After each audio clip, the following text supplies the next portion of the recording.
भविष्य को लेकर असुरक्षित महसूस करता हूँ और ये असुरक्षा मुझे बहुत परेशान करती है। इस असुरक्षा को दूर करने के क्या है कि जब तक भगवान का भरोसा नहीं होता तो जीव फिर अपनी हैसियत से चिंतन करता है तो उसे परेशानी हो जाती है। देखो हम एक प्रसंग सुनाते हैं।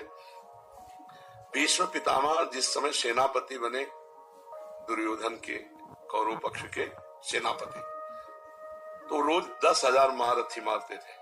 10,000 महारथी भीष्म जी, महान धनुर्धर, लेकिन एक भी पांडव को खरोच नहीं आती थी। तो दुर्योधन चल जाता। जब शाम के युद्ध का निर्णय सुने, बोले एक भी पांडव नहीं मारा गया। भीष्म जैसे सेनापति, एक भी पांडव नहीं मारा गया। तो उनके शिविर में जाकर के रोज इस बात के लिए झगड़ा करता। तो भीष्म जी भाव में आए तो 5 बाण निकाल के रख दिए और कहा, कल मैं यदि जीवित रहा तो 5 पांडवों का वध निश्चित समझो।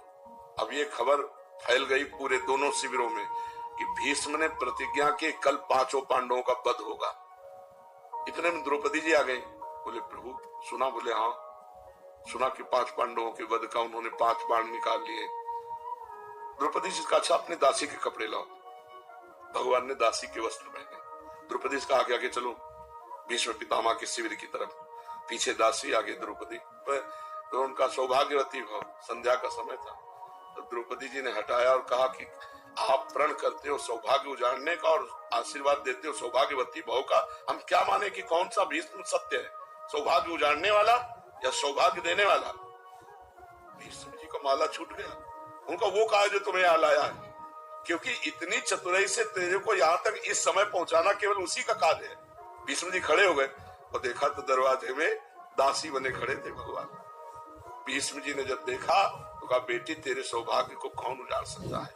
हम जैसे सैकड़ों भीष्म तो भी नहीं उजाड़ सकते, जिसका रक्षक ये गोविंद तुम्हारे लिए दासी बन के आया है। अब भगवान लौट करके आए तो देखा पांडव चैन से सो रहे हैं।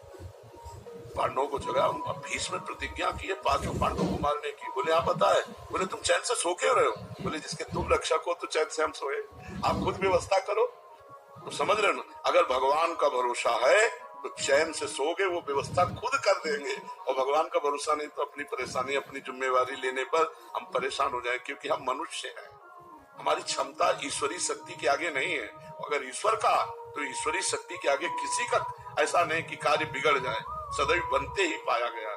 तो आप भगवान का भरोसा लीजिए, चिंता मत कीजिए, थोड़ा नाम जप कीजिए और भगवान के आश्रित लेके होगा वही प्यारे जो राम जी को भाएगा। और राम जी है मंगल भवन अमंगल हारी। अमंगल हो नहीं सकता, हो ही नहीं सकता, तो इसलिए भगवान के भरोसे